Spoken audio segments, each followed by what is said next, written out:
Good morning to you all. Sitting up here at the cottage this morning.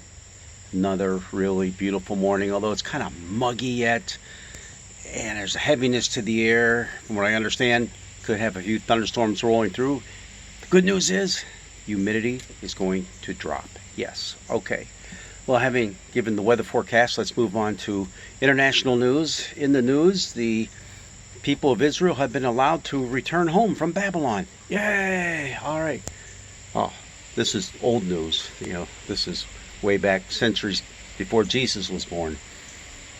But that's where we find ourselves when we look at our text from Isaiah that's going to be read in church in the Revised Common Lectionary churches this week.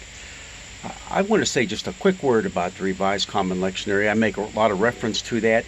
Many churches follow that, and it's a good thing because it kind of forces you as a congregation, and especially the pastors, to take a good look at a variety of scriptures.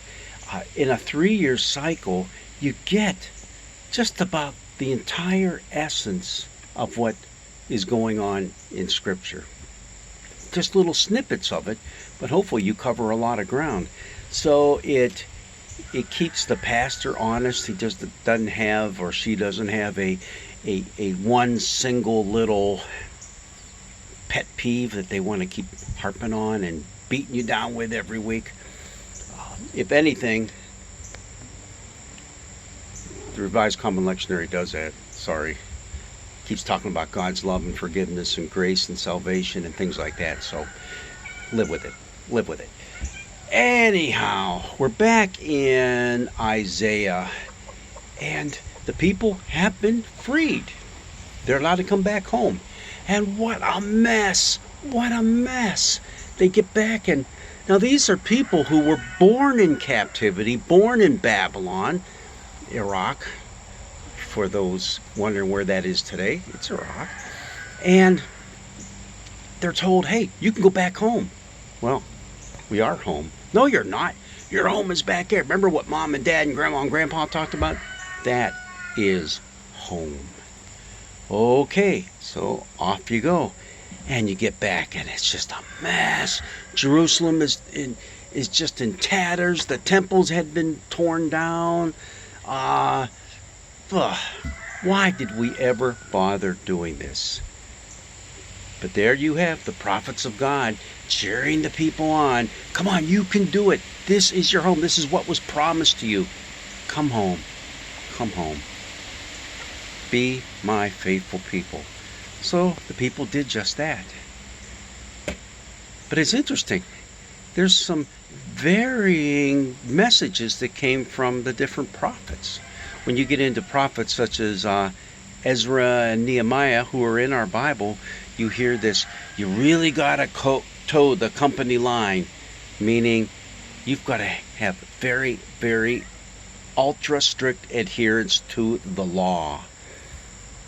And that includes, hey, all of you Jewish people who weren't carried off into captivity and you're still living here and you married foreign wives, you got to dump your wives. Whoa. I mean, it was kind of crazy. It caused a lot of conflict amongst the people. Who are these foreigners coming in and telling us what to do? Well, really, they're probably second and third cousins, And it's not them telling you what to do, it's the prophets. The prophets who are there in the temple, in the courts, telling the people words from God. And it was important. It was important in that time frame in order to bring about some adhesion as a group and to rebuild their strength as a nation. Although we'll see that really, really never came about. But what's important about our lesson for this week from Isaiah, the 56th chapter, you have to remember the book of Isaiah basically is 3 different prophets from what we can tell that their works were gathered together under one name, under Isaiah, which is not unusual. A lot of the disciples of a prophet would take on that prophet's name too and publish any works that they had, or at least give credit to that big guy so that their words could be heard too. So Isaiah is actually three different prophets, one who spoke before the exile, one who spoke during the exile, and now we're into the one, starting with chapter 56, who spoke once they returned home. And again, things are a disaster, but what he's saying is so vital, not only for them, but for us today. He's talking about acceptance of everybody, and how God is calling all people of all nations, of all cultures, from everywhere, to be a part of his people, to live under his reign. And we say, oh yeah, we see that all the time. That's about, well, this is kind of a little bit different. This is important because remember, the people are being told, and had been told by a couple other prophets, toe the line, kick out all the foreign stuff, including wives and stuff like that. Get rid of it, adhere strictly to the Torah, the laws of Yahweh, and only marry amongst their own kinspeople. Now they're being told, welcome, open the doors. In fact, the scripture we're going to read says, open the doors of the temple to the outsiders, to the foreigners. That's something you just didn't do. I mean, you didn't even allow the women and children to go past a certain part of the temple. There was the courtyard of the women. Courtyard of the Gentiles was first. That's as far as the foreigners could go. Then you had the women. That's as far as they could go, along with the kids. Then you had the men. That's as far as they could go. Then you had the priests. Well, that was as far as they could go, because there was one more place to go, the Holy of Holies, and only the high priest was allowed in there. So you had different levels. Basically, it's being opened wide to all people. My house shall be called a house of prayer for all peoples. Interesting. Jesus is going to quote those words down the line in his ministry. Well, just a one neat little thing about that passage. It talks about accepting all people. In other words, this Isaiah is telling them, keep your wives, right? But also, they're looking around, and our common lectionaries tells you to read in chapter 56, verse 1, then it skips up and says read verses 6 to 8. I had a professor who said, anytime you see the lectionary skip verses, you better read them. So go ahead, go back and read them. Chapter 56, start with verse 1, and then skip the verses in the lectionary, verses 2, 3, 4, and 5. Whoa, you know why they did that? Number one, they did for two reasons. One, sometimes they cut out things that were repetitious that might have been mentioned the year before, okay? And number two, what they wanted to do was avoid difficult readings, avoid things that you don't want to talk about in church, especially with maybe little kids around, things that might make you a little squeamish.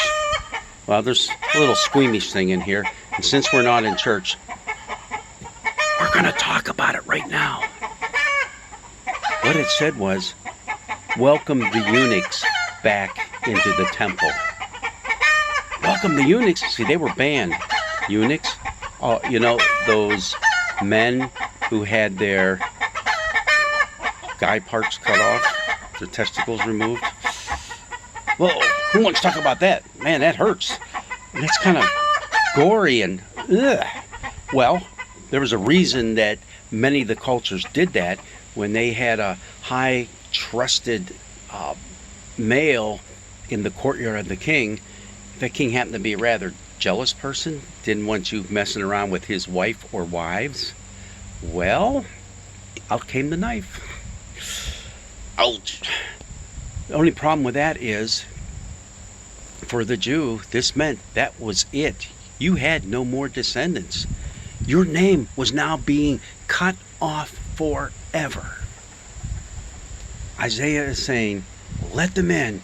Not only that, we're going to publish their name, and it's going to be there in the temple forever. Their name will never leave our minds, our hearts, our lips.